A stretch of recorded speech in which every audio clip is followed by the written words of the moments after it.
Welcome back to the Morning Line. In a few days' time, one of the biggest racing events anywhere in the world will be coming up from Dubai at Meydan Racecourse. Plenty of Group 1s on offer and some of the best horses across the world will assemble to fight it out.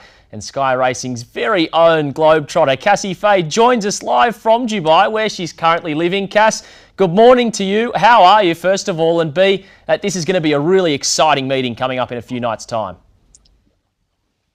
Well, Louis, good morning to you and to the viewers. I must admit it's quite nice to be back on the Morning Line. I didn't expect myself to be back this early on in my campaign over here, but no, absolutely stoked to be back on with you. You're going well. I've been tuning in as well because we actually get Sky Racing over here, so it's pretty cool. It's almost as if I never left, and yet you're spot on the money there. It's going to be a huge night, Saturday night. We had a little bit of a teaser on Super Saturday. Now, that was at the start of the month, and that was basically like the qualifiers, the last-ditched attempts to try and get into the Dubai World Cup and those other Group 1 features on the program that you alluded to. There's a whole host of them, 5 in fact, plus one for the Arabians. Now, we won't be focusing so much on the Arabian Group 1 feature, but that is huge business in this neck of the woods, the Arabian racing. It's a huge carnival. In fact, just on Saturday night alone. Now, it's $30.5 million USD for the race night. So that equates to about $47 million in Australian money. And for the Dubai World Cup itself, $18 million Australian, that run over the 2,000 metres. And I just can't wait to get on track at Meydan. I must admit, I'm very, very excited, Louis. It's quite incredible, isn't it, how much prize money they are racing for over there, and hence why the best in the world from Europe and Japan and even sometimes Australia make the trip over to contest it. It's a carnival that's had a lot of Australian flavour in the past, and when we take a look at these feature races we're about to discuss, you'll see that flavour sprinkled in all amongst them. Let's not delay and start with what is perhaps, Cassie, the biggest one of the night, the Group 1 Dubai World Cup for 2024. It's run over 2,000 metres, and last year's winner, Ushba Tesoro, is the $3.50 favourite. Derma Sodokake at $5 with Kabir Khan, Newgate $9 with Senor Buscador, and Laurel River is an $11 chance. Looking to go back-to-back is Ushba Tesoro. Cass, only Thunder Snow has achieved that in previous runnings of this race. What have you made of the field for this year's Dubai World Cup? Yeah, well, it certainly is the big one. It's the eponymous race of the meeting, the Dubai World Cup, and it will be all eyes on Ushba Tesoro as he does try to reclaim that victory that he did this time last year. This is him winning 360, 6 days ago? So we had a leap year this year, and he won comprehensively as well. So if he can replicate this, I mean, we could be in for something very, very exciting. Look at him hit that line, and he cleared out to win by almost 3 lengths. That last 100, 200 metres was very, very sharp. Now, the field looks quite different this year, so he's not really going to get a rematch necessarily of some of the same horses that he met last time out in this race. However, it is going to be a bit of a match race, or a rematch race I should say, with Senor Buscador, who was the Saudi Cup champ, and that's the world's richest race at $20 million USD just last month. But Ushba Tesoro, he has an amazing turn of foot. As you mentioned, Louis, only one other horse has been able to manage this feat of going back-to-back. Thunder Snow for Godolphin back in the 2018-19 season. Ushba Tesoro, look at him with his ears pricked right on the line. Arrogant. I wonder if we'll get to see that on Saturday night. He has just raced once since that race in the, or he has just raced once this year, I should say, that Saudi Cup, second placing behind Senor Buscador, who's not overly fancied in the market.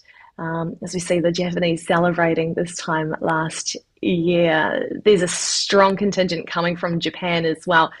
All the internationals are keen to get onto this global world stage for what is one of the richest carnivals around the globe. And the Japanese should be a force to be reckoned with again. Derma Sodokake, similar story, Japanese. Now, he's actually last year's UAE Derby winner. That's going to be another feature on the night, on Saturday night. That's a Group 2. Now, he's only started 3 times since that UAE Derby win this time last year. He won the Breeders' Cup Classic, which was on the dirt at Santa Anita back in November, and he has been up against some of these big boys. We saw him in the Saudi Cup when he finished less than 3 lengths beaten into 5th placing, so make no doubt about it that he is going to be there or thereabouts, having gone well against them already. You had the likes of Louis, the Bob Baffert trained runner, Newgate, who Bob Baffert has won this race on 4 separate occasions. So he certainly knows how to take out this feature. And I must admit, there's a couple of interesting runners that I just want to touch on really quickly. Now, Clapton qualified after finishing 3rd on Super Saturday back at the start of March. And Military Law Louis, if you like horses with a little bit of a story, well, he had a spot in the Dubai World Cup back in 2021. But he got loose prior to the start and was a late scratching. So he is certainly seeking redemption. Now a 9-year-old, maybe a little bit wiser, but not quite there in the market.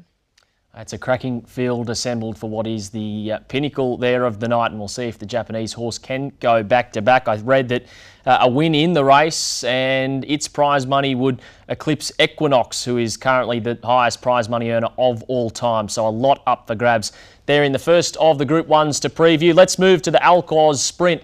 Here's what the tab market is saying. Cass, California Spangle and Star of Mystery. Tab can't split them $4 a pair. Casa Creed $7, Anaf at $9 with Diligent Harry, and the rest are double figures. This is the race previously that's had a lot of Aussie talent amongst it. Buffering won it in 2016, Hortensia back in 2012, and last year the Astrologist ran second in the event. So always a keen watch over here. What have you made of the Sprint this time around? I must admit, I was so hoping the Astrologist would show up again this year so I could get to be there on track with that Australian representative, but not to be. And yeah, well, instead, the Australian flavour is going to be brought by Brenton Avdulla, hot off the back of his first Group 1 success in Hong Kong, where he's now riding, and he teamed up with California Spangle for this victory. This is in the Queen's Silver Jubilee Cup back on the 10th of March. The son of Star Spangled Banner, giving Brenton his first Group 1 in Hong Kong, and received the invitation to come to this race at California Spangle. So they've teamed up for this success, and just imagine if they could take out the Alcoz Sprint over the 1200 metres, which is going to be on the turf. So we've got a mixture of dirt and turf racing throughout the night at Meydan. It's going to see a very, very happy Brenton. As he would have been rewarded for all of those hard yards that he's been putting in. Now, the horse flew in on Wednesday, so 5 days ago, from Hong Kong, with another horse, Sight Success, from Hong Kong as well. My only query about California Spangle is that his racing's been over the 1400 metres and the 1 mile. He's going to be over the 1200 metre trip in the Alcoz. He last raced this short back in January 2022, and his early preps were over the 1200 metres, but they were obviously up against lesser quality horses that he has been facing lately. I am not questioning whatsoever Tony Cruz. Absolutely not. He's not going to send the horse all the way to Dubai without thinking that he can do it. No way.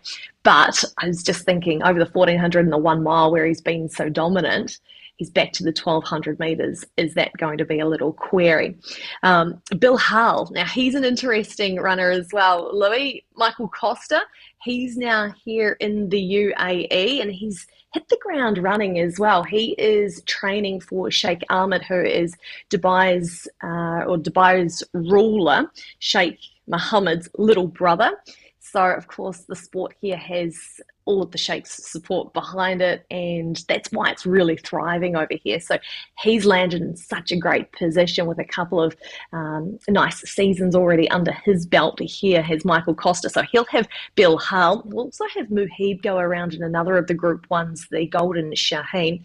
Now, he left Aussie a couple of seasons ago. I read an article that he thought it was actually a prank call that he was receiving when he got the call up to come over here. He trains out of Jebel Ali, originally a Western Sydney boy, and now he's found himself here in Dubai, trained out of the Gold Coast and did a good job of things, and his strike rate over here is very, very good, so we'll be cheering for him as well. And Frost at Dawn, now she booked her spot into the Al Quoz after a qualifier, beating Star of Mystery on what was the 2nd of March on that Super Saturday meeting. So another great edition of the Al Quoz. I wish we had an Australian horse, but we've got the next best thing in Brenton Avdulla. Yeah, it would be an amazing story if either Brenton or Michael could have a winner on such a prestigious night of racing anywhere around the world. Last, Cassie, but certainly not least, is the Longines Dubai Shima Classic at Group 1 level. And have a look at this for a star-studded lineup. Liberty Island, the favourite, $3. Auguste Rodin, $3.50. Emily Upjohn, Rebels Romance and Stars on Earth are all $9 chances. And then Junko 11, Justin Palace even at $15 highlights the strength of this race. Perhaps the biggest stallion prospect in the world at the moment is Auguste Rodin, who will be kicking off his campaign here in the Shima Classic, but faces an almighty field. Yeah, well, it was great when that news came out that Aidan O'Brien said that, yep, he's going to train on into his 4-year-old season, and I'm so excited to see him because, funnily enough, Louis, when I was on the morning line in your seat a few months ago, we actually highlighted him, and he's the Dual Derby winner, and I remember his name because it's always handy having such a name like Auguste Rodin. So ever since then, I've followed him, and I'm so excited to actually see him in the flesh on Saturday night, and I think he's probably the one that I'm really confident about, and saying that without having seen him and in such a hot field as this, I know is crazy words, but I just love what this horse can do. We're taking a look at him in the Breeders' Cup at Santa Anita back in November. Now, he's been kept fresh for this. He's only had that one start last campaign. Now, he is the Dual Derby winner, as I mentioned, at Epsom, and the Irish Derby at the Curragh. He's Ireland's reigning horse of the year, and he's ranked joint 8th best horse in the world, and that was in 2023. So that is Auguste Rodin for Aidan O'Brien, and yeah, he looks like he's a special animal for sure. So I'm going with him on top in the Shima Classic over the 2,400 metres. Of course, Louis, we've got that connection with Australia again in the form of Liberty Island and her dam, Yankee Rose. Now, she's a beautiful filly as well. She was second in the Japan Cup to the world's highest rated horse, who's now been retired, Equinox, who you alluded to earlier on the show. So she brings that form into the race. Then you've got the likes of Spirit Dancer, who, I don't know if you're a Manchester United fan, Louis, but those who are will recognise this name, Sir Alex Ferguson. Now, he bred and co-bred and still co-owns Spirit Dancer, and he's been having a lot of fun with this horse. In fact, he actually, I don't know if it was a slip of the tongue or what, because he's achieved some feats in his lifetime, but he said this was the best moment in sports. So that's a pretty big call. That's for Richard Fahey. So I'm going to be on track and try and catch up with Richard, because I think he might be a long distant relative of mine, and we'll try and see if I can claim it on the night. But I think he could be a little roughy as well, Spirit Dancer, throwing into the mix. And what is going to be a cracker, the Shima Classic, Liberty Island, Auguste Rodin, Spirit Dancer for me, but Auguste Rodin, I think, on top. Cass, it's been a pleasure having you on and hearing your thoughts on what's going to be such a massive night there in Dubai for World Cup night. The 3 Group 1s we've previewed. I can't wait to see how they all play out, and I'm sure you'll be enjoying the night trackside as well. I certainly will be. I can't wait to get on track. I'm going to be there starting it all off on Thursday with some track work. So I'll be there bright and early in the morning, try and catch some of those internationals, try and catch up with Michael Costa as well and get a bit of a content piece with him and Brenton Avdulla. So hopefully I'll be able to see those boys out bright and early on Thursday morning, and then it rolls into the big one on Saturday. This is the real climax of the UAE racing season as well, because they go on break for a few months. So this is the biggie. We had a teaser on Super Saturday at the start of the month, and there was an epic drone show. So I can only imagine what's going to be happening on track, both on the track and off the track on Saturday. Now, 3:30 UAE time is the first race. So for Australian Eastern time, we add 7 hours. So we're looking at about 10:30 p.m. on Saturday night for a kickoff, Louis. A big thank you for Cassie Fay and her time this morning here on The Morning Line, chatting all things there, Dubai Racing, a massive program coming up.